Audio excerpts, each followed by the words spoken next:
राष्ट्रवादीचे माजी प्रदेशाध्यक्ष आमदार जयंत पाटील यांनी केली आयर्विन नवीन पुलाची पाहणी।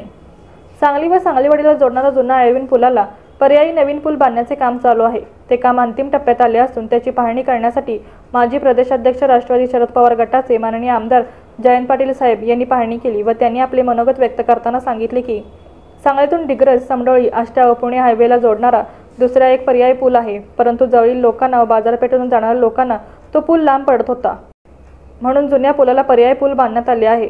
त्याचे अंतिम टप्प्यात काम पूर्ण होत आहे। हा पूल लवकरच जनतेच्या सेवेत समाविष्ट होईल, त्यामुळे आसपासचे नागरिक एक समाधानाची भावना निर्माण होत आहे। या पर्यायी पुलाला जास्त वर्षे लागली, परंतु हा पूल टप्प्यात आहे आणि तो लवकरच सुरू व्हावा यासाठी आम्ही पाठपुरावा करणार आहोत। यावेळी सांगली जिल्ह्याचे राष्ट्रवादी शरद पवार गटाचे अध्यक्ष श्री संजय बजाज, सचिन पाटील, माजी नगरसेवक हरिदास पाटील, माजी नगरसेविका अपर्णाताई कदम, सांगलीवाडीचे धडाडीचे कार्यकर्ते व नेते अभिजित कोळी, अमृता चोपडे व इतर कार्यकर्ते बहुसंख्येने उपस्थित होते। या पुलाचे काम थांबले होते, त्यावेळी मीडियामध्ये पहिल्यांदा कुंभशिल्प या न्यूजने आवाज उठवल्यानंतर एका महिन्यात पुन्हा काम चालू होते। त्यामुळे सांगलीवाडीतील व सांगलीतील नागरिकांनी कुंभशिल्प या न्यूजचे जोरदार स्वागत केले। सध्याचे कंत्राटदार आणि सब कॉन्ट्रॅक्टर यांच्या मानसिक अवस्थेचं हर्षल पाटलाची घटना ही दर्शन देते।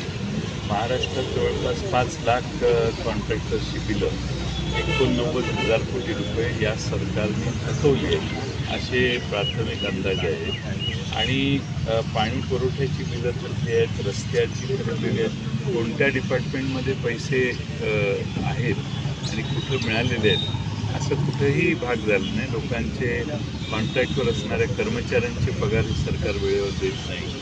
हे जे वेळेवर द्यायला पाहिजे त्या सगळ्या गोष्टी कोलमडून गेलेल्या आहेत। आज महाराष्ट्रातले सगळे कॉन्ट्रॅक्टर घाबरत आपापल्या जिल्ह्यात थोडीशी आंदोलनं करत आहेत। त्यांना वाटते की आपण आंदोलन केलं तर आपले पैसेच पुढं मिळणार नाहीत, त्यामुळे ती दहशत ही बिचाऱ्यांच्यावर आहे।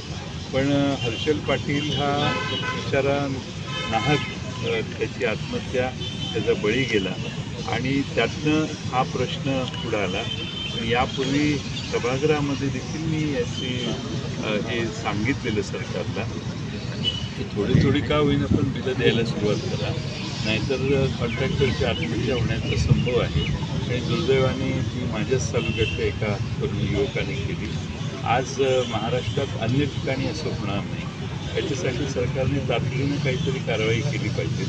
सरकारला फारसं काही देणं घेणं आहे असं नाही, कारण त्यांचे प्रमुख इव्हेंट्स झालेले आहेत। उद्घाटनाचे, नारळ फोडण्याचे जे कार्यक्रम असतात लोकांना प्रभावित करण्यासाठी हे झालेलं आहे आणि आता कॉन्ट्रॅक्टर अडचणीत आलेले आहेत। सरकार खरंच या महाराष्ट्रातल्या शेतकऱ्यांच्या आत्महत्याकडे बघत बसले, आता कॉन्ट्रॅक्टरच्या आत्महत्याकडे देखील बघत बसण्याचे दुसरा पर्याय नाही।